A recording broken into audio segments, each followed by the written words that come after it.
ফার্স্টেই আমি তোমাদেরকে বলে নিচ্ছি সরি, কারণ আমার কোনো ভিডিও সেরকম একটা পরপর আসছে না। তো যাই হোক, তোমরা একটু মানিয়ে গুছিয়ে নিও। এটা ছিল আমি গেছিলাম যেদিন মামাবাড়িতে, সেই দিনকার ভিডিও তোমাদের সাথে একটু শেয়ার করেছিলাম যে আমি অনেক দিন পর আমার মামাবাড়িতে গেছিলাম। আর ওখানে যাওয়ার পরে সপরিবারে চলে গেছিলাম মেলাতে। তখনই চলছিল শিবনিবাসের মেলা।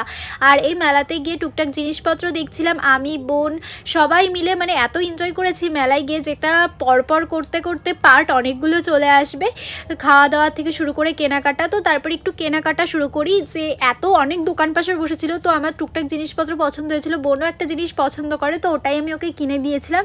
আর তারপরে আমি কিনছিলাম এই চামচগুলো, যেগুলো আমার খুব খুব পছন্দ হয়েছে। এগুলো ছিল গোল্ডেন কালারের, যেটা মনে হচ্ছিল অনেকটা সোনার চামচের মতন। আর তারপরে চলে আসি মন্দিরের সামনে। এটা হচ্ছে এশিয়ার দ্বিতীয় বৃহত্তম শিব মন্দির। তো ওখানে গিয়ে কিছুটা টাইম ওখানে ছিলাম। আর তারপরে আমরা সবাই মিলে আবার আড্ডা দেওয়া শুরু করি। আর মেলাতে তো 2-3 বার হারিয়েও গেছিলাম। এরপরে কী কী করেছি সেটা নেক্সট পার্টে আছে। চলো টাটা।